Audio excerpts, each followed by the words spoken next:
প্রিয় উপস্থিতি, আল্লাহ রাব্বুল আলামিন সূরা ইউনূসের 55 নম্বর আয়াতে বলেন, আলা। আলা শব্দটার অর্থ হচ্ছে জেনে রেখো, সাবধানবাণী। আগেকার রাজদরবারে যে লোকগুলি থাকতো, কর্মচারী থাকতো, রাজা যখন আসবে তখন একটা সতর্কীকরণ দেওয়া হতো, সতর্ক করা হতো, সাবধান, জাহাপনা আসতেছে, এমন একটা বিষয় ছিল না?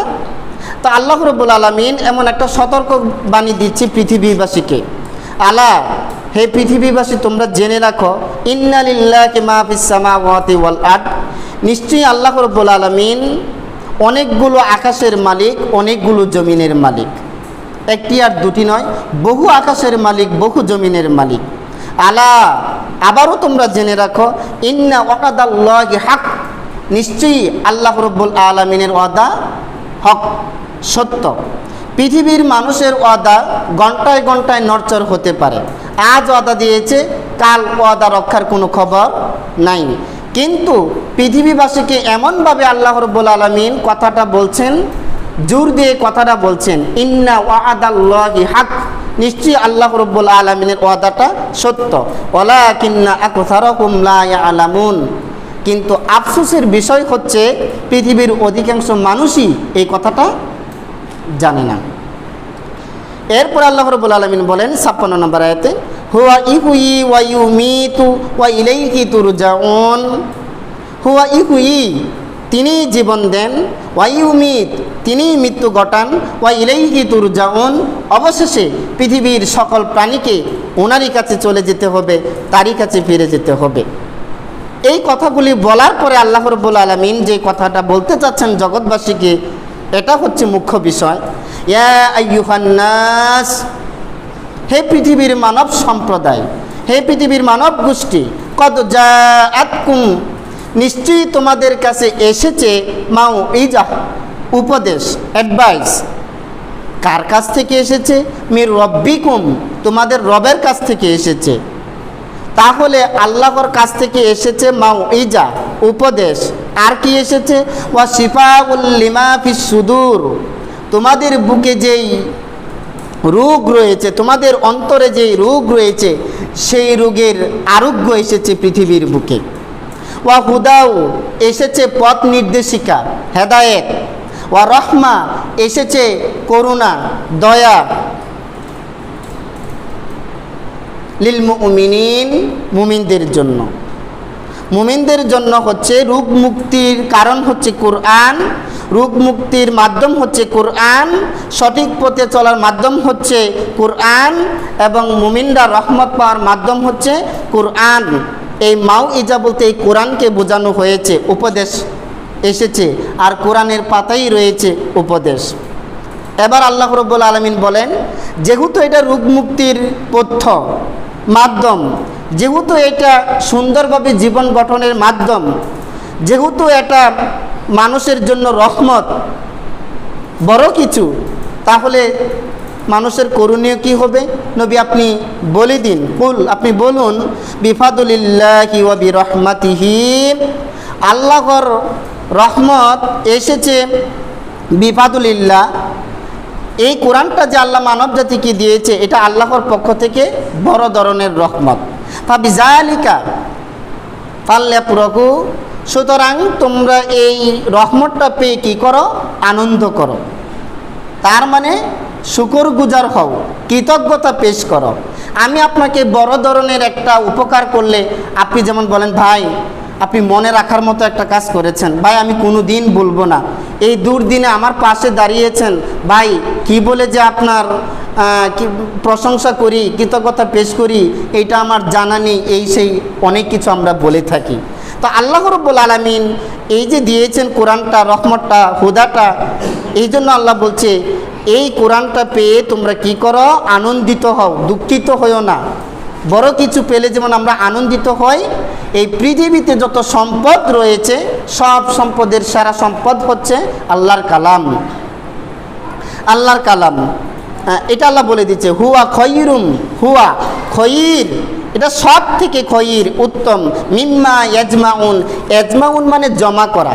পৃথিবীর সব সম্পদ আপনি জড়ো করেন এক জায়গায়, খনিজ সম্পদ, তরল সম্পদ, পানি সম্পদ, পশু সম্পদ, অর্থ, স্বর্ণ, গহনা, যাই জমা করেন না কেন, এক কথায় পৃথিবীতে সম্পদ বলতে যা আছে এই সব সম্পদের মধ্যে সেরা সম্পদ হচ্ছে কোরআন। এমন একটা সম্পদ পেয়ে মানব জাতিকে আনন্দিত হওয়া দরকার এবং আল্লাহর শুকরিয়া বেশি বেশি করে আদায় করা দরকার। এটা সেরা সম্পদ কিভাবে? মানুষ একটা সমস্যার সমাধানের জন্য আইন তৈরি করে, এই আইনটা কখনো সঠিক হয়, কখনো বেঠিক হয়, কখনো মানুষ কখনো নির্ভুল আইন তৈরি করতে পারে না। এই কোরআনটা একটা সমাজ কিভাবে চলবে, একটা ব্যক্তি কিভাবে চলবে, পরিবার কিভাবে চলবে, সমাজ কিভাবে চলবে, রাষ্ট্র কিভাবে চলবে, দুনিয়া কিভাবে চলবে, এই সব কিছুর সলিউশন কল্পে এই কোরআনটা পৃথিবীর বুকে দিয়েছে। এটা তো একটা বই, এটা তো একটা গাইডলাইন দুনিয়াবাসীর জন্য, একটাই সিলেবাস তামাম পৃথিবীর জন্য। এটা একটা মজবুত বই এবং নির্ভুল বই। পৃথিবীর কোনো মানুষ একটা আইন তৈরি করে বলে না আমি নির্ভুল একটা আইন তৈরি করেছি। পৃথিবীর কোনো একটা মানুষ একটা বই লেখার পরে বলে না আমি একটি মাত্র বই লিখেছি যে বইয়ের মধ্যে কোনো ডাউট নাই, যে বইয়ের মধ্যে কোনো রং নাই, এই জাতীয় কোনো লেখক রাইটার বলতে পারে না। এটা একমাত্র বই। প্রিয় উপস্থিতি, তাহলে আমরা বুঝতে পারলাম পৃথিবীর সম্পদ সমূহের মধ্যে অন্যতম সম্পদ হচ্ছে মহাগ্রন্থ আল কোরআন। এখান থেকে আমরা ইতিহাসের পাতা থেকে দুইটা ঘটনা আজকে আমরা জানার চেষ্টা করব। তাহলে আপনি কি আজকে ইতিহাস বলার জন্য এখানে দাঁড়িয়েছেন? জি, ইতিহাস একটা জ্ঞানের অপরিহার্য বিষয়। কারণ আল্লাহ রাব্বুল আলামিন সূরা ইউসুফে বলেছেন ফাআতাবিরু ইয়া উলিল আবসার। বিভিন্ন ঘটনা বর্ণনা করার পরে বলছে এই যে আমি একটা ইতিহাস তুলে ধরেছি। যেমন বিশ্বনবীর মাধ্যমে কোরআন আমরা পেয়েছি, সাহাবীদের মাধ্যমে আমরা কোরআন পেয়েছি। বিশ্বনবীকে ইব্রাহিম আলাইহিস সালামের ইতিহাস শোনানোর মানে কি? বিশ্বনবীকে হাবিল এবং কাবিল সেই কুরবানির ইতিহাস শোনানোর মানে কি? বিশ্বনবীকে আদম আলাইহিস সালাম হাওয়া আলাইহিস সালামের ঘটনা শোনানোর মানে কি? বিশ্বনবীকে খিজির আলাইহিস সালামের ঘটনা শোনানোর মানে কি? বিশ্বনবীকে মুসা আলাইহিস সালামের ঘটনা শোনানোর মানে কি? বিশ্বনবীকে আইয়ুব আলাইহিস সালামের ঘটনা শোনানোর মানে কি? এই সব ঘটনা শোনানোর মানে হচ্ছে আল্লাহ বলছে যারা চক্ষুষ্মান, যারা বুদ্ধিমান, যারা বিচক্ষণ, যারা চিন্তাশীল, এই ঘটনাগুলি থেকে তারা শিক্ষা গ্রহণ করবে। এই ঘটনা থেকে কি করবে? শিক্ষা গ্রহণ করবে। তো আল্লাহ রাব্বুল আলামিন এই কোরআনটা আমাদেরকে নিয়ামত হিসেবে দিয়েছেন। এই কোরআনের প্রতি নবী যুগের মানুষের অথবা তৎপরবর্তী যুগের মানুষের সাহাবায়ে আজমাইন বলেন অথবা তাবিঈন বলেন অথবা তাবিঈন বলেন, এই সকল লোকগুলো বা ওই সময়ের লোকগুলো এই কোরআনটার প্রতি তাদের মহব্বত, তাদের ভালোবাসা বা তাদের কোরআনের প্রতি টান কীরকম ছিল, হাদিস থেকে দুটি ঘটনা শুনুন। একটি হচ্ছে ইতিহাসের পাতা থেকে, আরেকটি হচ্ছে হাদিস থেকে।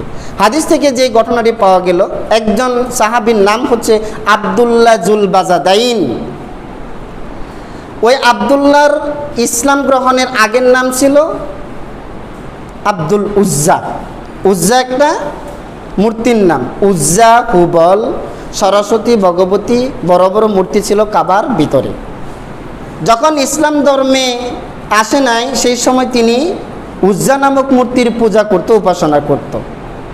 এই আব্দুল উজ্জা ছিল একজন নিরীহ মানুষ, অর্থবিত্ত তেমন ছিল না তার। তিনি চাচার তত্ত্বাবধানে লালিত পালিত হয়েছে। যখন আল্লাহর নবী ইসলামের দাওয়াত দিতে লাগলেন, যখন চতুর্দিকে ইসলামের গুঞ্জন হতে লাগলো, কিছু কথা ইসলামের কিছু মর্মবাণী আব্দুল্লাহ জুল বাজাদাইনের কানেও গেল। তখন আব্দুল উজ্জা, মনে রাখবেন, তো ভালোই লাগলো তার কাছে, কিন্তু চাচার বয়ে ইসলাম ধর্ম গ্রহণ করতে পারতেছে না। মানুষগণ আল্লাহ রাসূল সাল্লাল্লাহু আলাইহি সাল্লামের কাছে মক্কা থেকে পাড়ি জমাচ্ছে হিজরতের মাধ্যমে। এখনও তিনি মক্কার মাটিতে আছেন। একটা পর্যায়ে একদিন সিদ্ধান্ত নিল তার মনের অভিব্যক্তি তার চাচার কাছে খুলে বলবে। ফলশ্রুতি দাঁড়ালো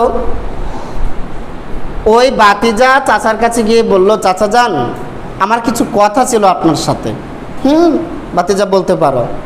আচ্ছা, মুহাম্মদ সাল্লাল্লাহু আলাইহি ওয়াসাল্লাম মুহাম্মদ যেই কার্যক্রম চালাচ্ছে মক্কার মাটিতে, এখন মদিনার মাটিতে, তার কথাবার্তা, তার ওই দাওয়াত, তার এই মিশন আপনার কাছে কেমন লাগে? বাতিজা মতলব কি? মতলব কি? তার মানে তুই ইসলাম গ্রহণ করেছিস বা করতে যাচ্ছিস এরকম কোনো বিষয়? চাচা আমি আপনার মত জানতে চাচ্ছি, তো তা জেনে তোর দরকার কি? বাতিজা অকপটে বলে ফেলল, চাচা মুহাম্মদের কর্মকাণ্ড আপনারা বলে নেবেন সাল্লাল্লাহু আলাইহি সাল্লাম, বোঝানোর জন্য বারবার নামটা আসতেছে। মুহাম্মদের কর্মকাণ্ড আমার কাছে তো ভালোই লাগে, তখনও সে ইসলাম ধর্ম গ্রহণ করে নাই। তো চাচা আপনি যদি ইসলাম ধর্ম গ্রহণ করতেন ভালো হতো। চাচা বলল, খবরদার, এই শব্দটি কখনো কানে আর দিবে না, আমার কানে দিবে না, এবং তুই যদি ইসলাম ধর্ম গ্রহণ করিস তাহলে পরিণাম খুবই ভয়ঙ্কর হবে। বাতিজা আর ধরে রাখতে পারলো না, বলে ফেললো, চাচা অনেক আগেই আমি ইসলামকে স্বীকৃতি দিয়ে ফেলেছি, কিন্তু আপনার ব্যাপারটা জানার বাকি ছিল। আজ আপনার মেইন উদ্দেশ্য আমি জানতে পারলাম, আমি আর স্থির থাকতে পারলাম না, আমি আপনাকে সাক্ষী রেখে আমি আপনার সামনেই বলে ফেললাম, আশহাদু আল্লা ইলাহা ইল্লাল্লাহ ওয়া আশহাদু আন্না মুহাম্মাদার রাসূলুল্লাহ। বাতিজা তুই জানিস আর পরিণাম কি? পরিণাম কি তা জানি না।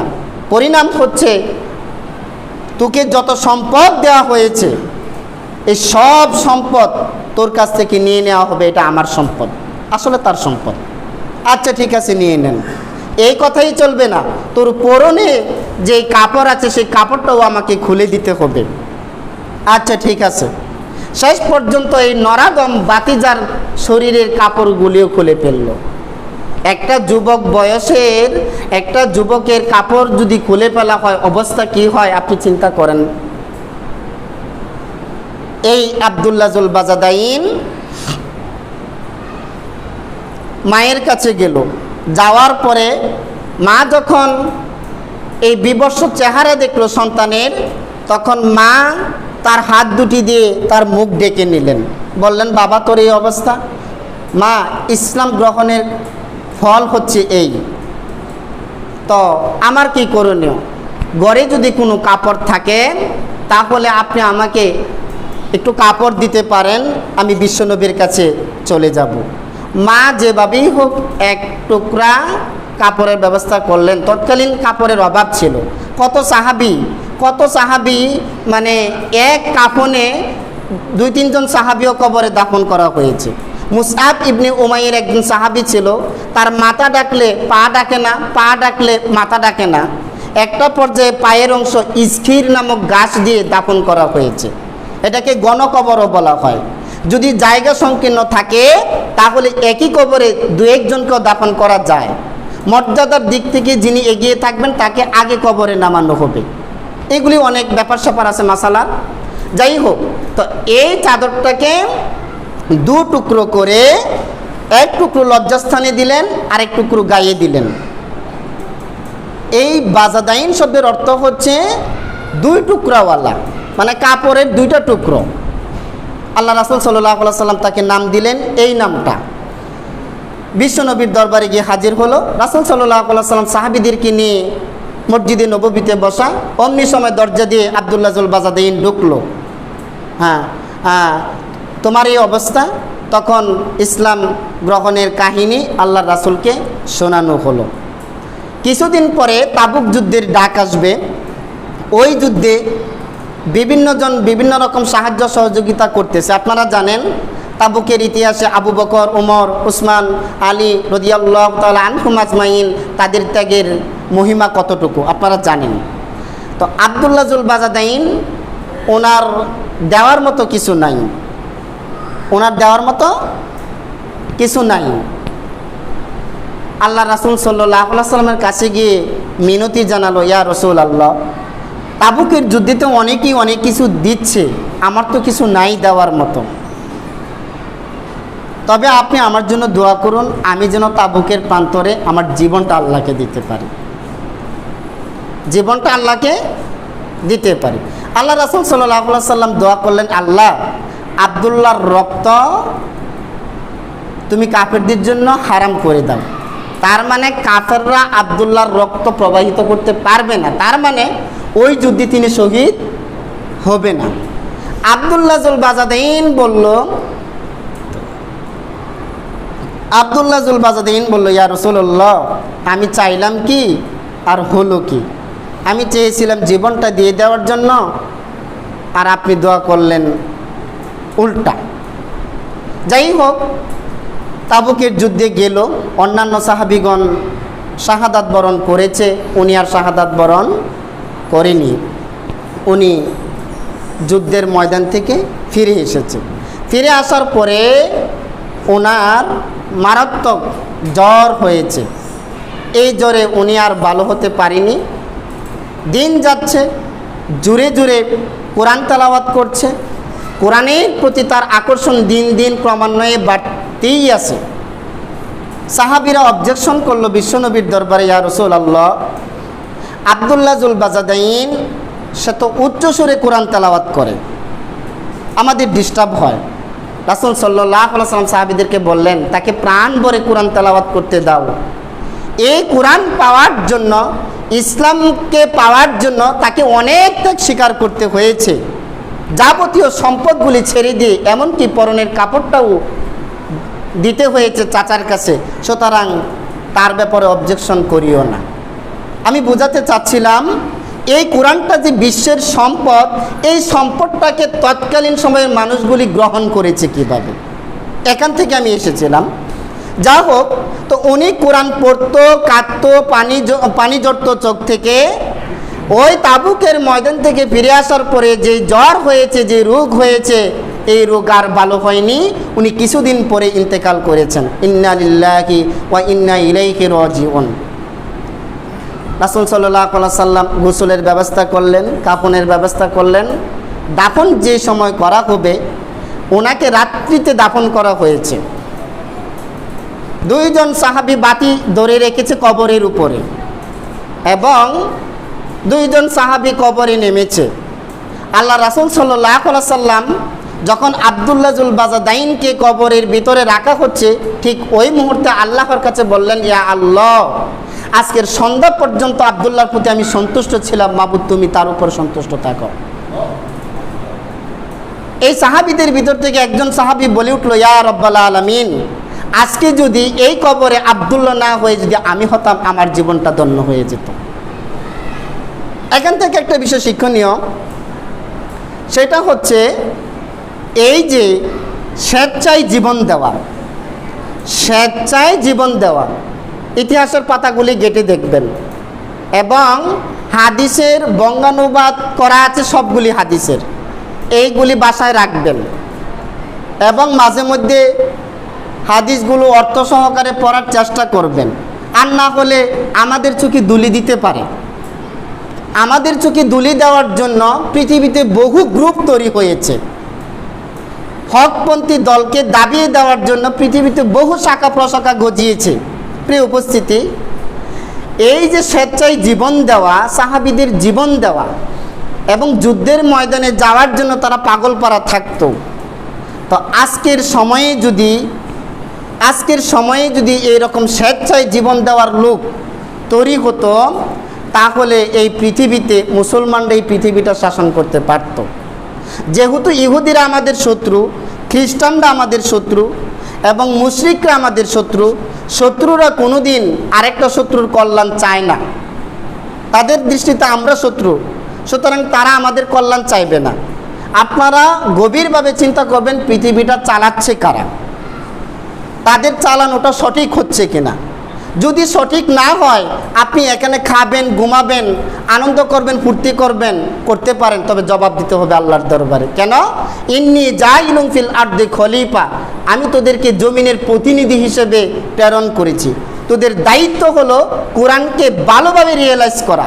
এটা একটা কনস্টিটিউশন, পুরো দুনিয়ার কনস্টিটিউশন এইটা। আপনারা দেখবেন উকিল চেম্বারে আপনারা যারা গিয়েছেন দেখবেন এই চেম্বারে কতগুলি বই, মানুষের বানানো বই, রাষ্ট্র কিভাবে চলবে এটা মানুষ তৈরি করেছে আইনটা। ওই আইনটাকে বোঝার জন্য এক একটা উকিলের মাথার প্রায় চুলি কালা, মানে ম্যাক্সিমাম চুলি কালা, তার মানে মেজর চুলি মানে পাকা, তাদের পাক ধরেছে চুলে এই বই পড়তে পড়তে। মানুষের বানানো আইনটা পড়ার জন্য যদি তাদের মাথার চুল পাকিয়ে ফেলতে পারে, যেই জায়গায় চেম্বারে বসে থাকে মাথার উপরে যদি এতগুলি বই থাকে, আর এটা তো একটা খণ্ডভিত্তিক রাষ্ট্র পরিচালনার জন্য, আর পুরা দুনিয়ার জন্য যে সংবিধান আল্লাহ দিয়েছে এটা আমরা বুঝলাম না। আপনার বয়স 80 বছর, আপনি একদিন কাঁদলেনও না, অনুশোচনাও প্রকাশ করলেন না, কোরআনটা হাতে নিয়ে রাত্রে 3টার দিকে উঠে আল্লাহর কাছে বললেন না, আল্লাহ এই কিতাবটা বুঝলাম না। আচ্ছা আমার তো 5টা সন্তান আছে, মাবুদ অন্তত 2টা সন্তান তোমার দিনের জন্য মঞ্জুর করো। 10 বছর কাঁদেন 2টা ছেলে মঞ্জুর করার জন্য? না, এও তো নাই। আমল নামা খুঁজে দেখলে এও তো নাই। কতদিন অনুশোচনা প্রকাশ করেছেন, এই অনুভূতি কাজ করে না কেন? প্রিয় উপস্থিতি, তাহলে আব্দুল্লাহ জুল বাজাদাইন ইসলাম গ্রহণের জন্য তাকে অনেক ত্যাগ স্বীকার করতে হয়েছে। আজকের এই ঘটনা থেকে শিক্ষা কি? আমাদেরকেও এরকম ত্যাগ স্বীকারের জন্য প্রস্তুত থাকা লাগবে। প্রিয় উপস্থিতি, কোরআন এমনই একটি সম্পদ যা বর্ণনা করে বা বক্তৃতা দিয়ে পৃথিবীর মানুষকে বোঝানো যাবে না, এর ব্যাখ্যা শেষ হবে না। আল্লাহ নিজেই বলেছেন। আল্লাহ রাসূল সাল্লাল্লাহু আলাইহি সাল্লাম বলেন, মান ক্বালা বিহি সাদাকা, যারা কোরআন দিয়ে কথা বলে তারা সত্য কথা বলে। বিভিন্ন রাজনৈতিক মঞ্চে যারা কথা বলে, দেখেন তো একটা কোরআনের আয়াত দিয়ে কথা বলে নাকি? তাদেরকে তো আমরা ঠিকই নেতা মানতেছি, নেতার নেতৃত্বে সমাজ এবং রাষ্ট্র পরিচালিত হচ্ছে, তো তারা ঘন্টার পর ঘন্টা কথা বলে। অন্তত সূরা ফাতিহার একটা আয়াত তো বলা দরকার ছিল। এটা তো একটা কমন সূরা, এটা তো একটা পরিচিত সূরা, কাছের সূরা। সূরা কাউসার থেকে একটা আয়াত বলতো, সূরা কাফিরুন থেকে একটা আয়াত বলতো, তাও তো বলতেছে না। কিন্তু তাদের প্রতি আমাদের এত ভালোবাসা, আমি কিন্তু নির্দিষ্ট কোনো দলের কথা বলতেছি না, সেটা যে কোনো দলের হোক, রাজনৈতিক মঞ্চে যখন তারা কথা বলে একটা আয়াত দিতে পারে না, একটা হাদিস দিতে পারে না, তাদের প্রতি অন্ধভাবে আমরা নেমে পড়েছি। সমাজ সুন্দরের নাম নাই, রাষ্ট্র সুন্দরের নাম নাই। আর যে সকল আলেম চিন্তা করে কথা বলে, কোরআন দিয়ে কথা বলে, হাদিস দিয়ে কথা বলে, বিড়ি টানে না, সিগারেট টানে না, মানুষকে ধোঁকা দেয় না, মারে না, প্রতারণা করে না, আমরা তাদেরকে সমাজ পরিচালনার জন্য এগিয়ে নিয়ে যাচ্ছে না? আপনাদের কমন সেন্সে, আপনাদের বিবেকে আমি প্রশ্ন রেখে দিলাম। প্রিয় উপস্থিতি, মান ক্বালা বিহি সাদাকা, যে ব্যক্তি কোরআন দিয়ে কথা বলে সে সত্য কথা বলে। ওয়ামান আমিলা বিহি উজিরা, যে ব্যক্তি কোরআন থেকে আমল করে আল্লাহ তাকে আজর দিবে, প্রতিদান দিবে। বাইবেল থেকে আমল করলে প্রতিদান দেওয়া হবে না, ত্রিপিটক থেকে আমল করলে প্রতিদান দেওয়া হবে না। গীতা বলেন, বেদ বলেন, রামায়ণ বলেন এবং যাই বলেন না কেন, অন্যান্য কোনো কিতাব থেকে সেই কিতাবের অনুসরণ করলে আপনি বিন্দু মাত্র বেনিফিট পাবেন না। হাদিসে এসেছে, ওয়ামান আমিলা বিহি উজিরা, যে ব্যক্তি কোরআন দিয়ে আমল করে তাকে প্রতিদান দেওয়া হয়। ওয়ামান হাকামা বিহি আদালা, যে ব্যক্তি কোরআন থেকে হুকুম প্রদান করে সে আদল, ন্যায়পরায়ণতার সাথেই হুকুম প্রদান করে, কারণ কোরআন ন্যায়ের জন্যই এসেছে। এরপরে ওয়ামান দাআ ইলাইহি হুদিয়া ইলা সিরাতিন মুস্তাকিম, যে ব্যক্তি কোরআন দিয়ে মানুষকে ডাকে সে মূলত সত্যের দিকেই ডাকে। সুতরাং এই কোরআন দিয়ে যদি কেউ কাউকে ডাকে সত্য পথের দিকেই ডাকে। প্রিয় উপস্থিতি, এটি একটি ঘটনা, আব্দুল্লাহ জুল বাজাদাইন তার ইসলাম ধর্ম গ্রহণের ঘটনা, কোরআনের প্রতি তীব্র টান এবং জীবন দেওয়ার প্রতি তীব্র মনোবাসনা, এই সকল বিষয়গুলি আমাদের মাথায় থাকা লাগবে। এই ইতিহাসগুলি স্কুল কলেজে পড়ানো হয় না। আমার রুমে স্পেসিফিকলি মানে স্কুলের কলেজের কিছু ইতিহাস গ্রন্থ অথবা অন্যান্য সাহিত্য রাখার চেষ্টা করি, সমসাময়িক বিষয়গুলি রাখার চেষ্টা করি। আমরা আর কতটুকু জ্ঞান অর্জন করেছি, জ্ঞানের জগতে আমরা একেবারেই চুনোপুটি, বুঝি না, জানি না, বিদ্যা নেই, তারপরও এইগুলি আমাদের নাগালের কাছে রাখতে চাই, এইগুলি দিয়ে সমাজের সামনে তুলে ধরতে চাই। প্রিয় উপস্থিতি, এগুলি পড়ানো হচ্ছে না, হবেও না। শিক্ষা ব্যবস্থা এতমুখী হবে কেন? কৌমি একটা, আলিয়া একটা, স্কুল একটা, শিক্ষা ব্যবস্থা একটা থাকবে। কোরআনে আল্লাহ বলছে শিক্ষা ব্যবস্থা একমুখী থাকবে। এই দ্বিমুখী শিক্ষা ব্যবস্থা বা বহুমুখী শিক্ষা ব্যবস্থা করলো কারা? এই কারা করলো, এদেরকে শনাক্ত করা মুসলমানদের দায়িত্ব। আপনাদের দায়িত্ব, আমার দায়িত্ব এটা করা। এটা করার পরে কিভাবে একমুখী শিক্ষা ব্যবস্থা করা যায় এই ব্যাপারে চিন্তা করা লাগবে, মাথা ঘামানো লাগবে। চিন্তা করা ইবাদত। আপনি দুপুরে ভাত খেয়েছেন, আপনি একটু কাইলুলা করতে যাচ্ছেন, রেস্ট করতে যাচ্ছেন, আপনি আধা ঘন্টা রেস্ট নেন, ঘুম না আসা পর্যন্ত চিন্তা করেন দুনিয়াকে সুন্দর করার জন্য কি করা যায়, সমাজকে সুন্দর করার জন্য কি করা যায়, আমাদের গতিবিধি কেমন হবে, চিন্তা করেন। এই চিন্তা করাটা একটা ইবাদত এবং বারবার আল্লাহ বলেছে চিন্তা করার জন্য, বহু তাগিদ রয়েছে চিন্তা করার ব্যাপারে। প্রিয় উপস্থিতি, দুটি ঘটনা বলার উদ্দেশ্য ছিল, আমরা দুটি ঘটনা বলতে পারি নাই। একটি ঘটনার মধ্যে আমাদের হাতে সময় শেষ হয়ে এসেছে। এই ঘটনাটি হচ্ছে আবদুল্লাহ জুল বাজাদাইন। ইসলাম ধর্ম গ্রহণের আগে তার নাম ছিল আব্দুল উজ্জা, মানে উজ্জার বান্দা। আর ইসলাম ধর্ম গ্রহণের পরে নাম হয়েছে আবদুল্লাহ জুল বাজাদাইন। এই জুল বাজাদাইন এটা তার লকব, এটা তার টাইটেল। আর আবদুল্লাহ হচ্ছে নাম। এটা আল্লাহ রাসূল সাল্লাল্লাহু আলাইহি ওয়াসাল্লাম বললেন, এখন থেকে তুমি উজ্জার বান্দা না, এখন থেকে তুমি কার বান্দা? আবদুল্লাহ অর্থ কি?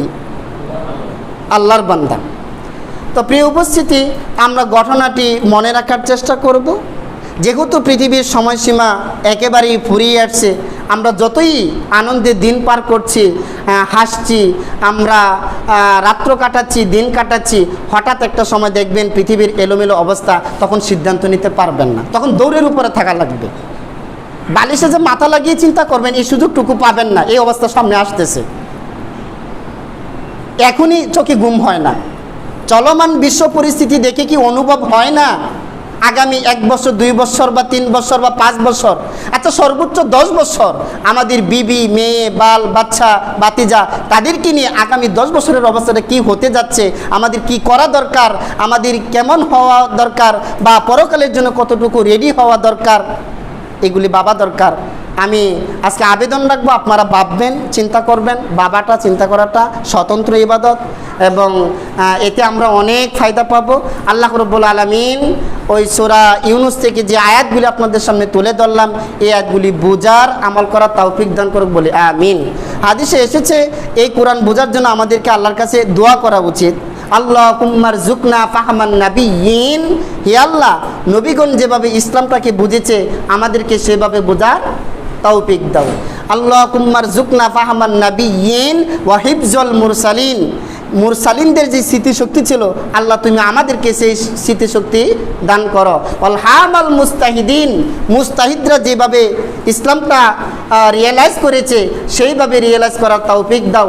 ওয়াল হামাল মুস্তাহিদিন ওয়া দারাজাতাস সিদ্দিকিন ওয়া শুহাদাই ওয়া সলিহিন, শহীদ, সিদ্দিক, সলিহিনদের মতো আমাদেরকে মর্যাদা দান করো। হাদিসে এসেছে আল্লাহুম্মা আইন্না বিল ইলমি ওয়া জায়্যান্না বিল হিলমি ওয়া আকরিমনা বিত তাকওয়া। খুব চমৎকার দোয়া। অর্থ কি? আল্লাহুম্মা আইন্না বিল ইলমি, হে আল্লাহ তুমি আমাদেরকে ইলম দ্বারা সাহায্য করো। দোয়াটা কিন্তু সবাইকে নিয়ে, আমি যদি করি সবাইকে নিয়েই দোয়াটা হবে। আল্লাহুম্মা আইন্না বিল ইলমি, হে আল্লাহ তুমি আমাদেরকে ইলম দ্বারা সাহায্য করো। ওয়া আকরিমনা বিত তাকওয়া, তাকওয়া দিয়ে আমাদেরকে সম্মানিত করো। ওয়া জায়্যান্না বিল হিলমি, সহনশীলতা দ্বারা আমাদেরকে সজ্জিত করো। তার মানে আমাদের প্রত্যেকের জীবনে যেন সহনশীলতা থাকে, তার মানে আমাদের প্রত্যেকের জীবনে যেন ইলম থাকে, তার মানে আমাদের প্রত্যেকের জীবনে যেন তাকওয়া থাকে। ইমামকে অনেক সময় গোটা সমাজের জন্য বহুবচনের দোয়াগুলি একাকী হোক অথবা আপনাদেরকে নিয়ে হোক মাঝে মধ্যে করা দরকার। তা না হলে বহুবচনের জায়গাগুলি ব্র্যাকেটে পড়ে যাবে। ব্যক্তিগত দোয়াও আছে, সামষ্টিক দোয়াও আছে, এটা ইমামের কর্তব্য। প্রিয় উপস্থিতি, যাই হোক, আল্লাহ আমাদেরকে ইসলামটা বোঝার তৌফিক দান করুক এবং ইসলামটা নিয়ে সুন্দর একটা মানুষ হয়ে যেন রবের দরবারে হাজির হতে পারে, আল্লাহ আমাদেরকে কবুল করুক বলে আমিন।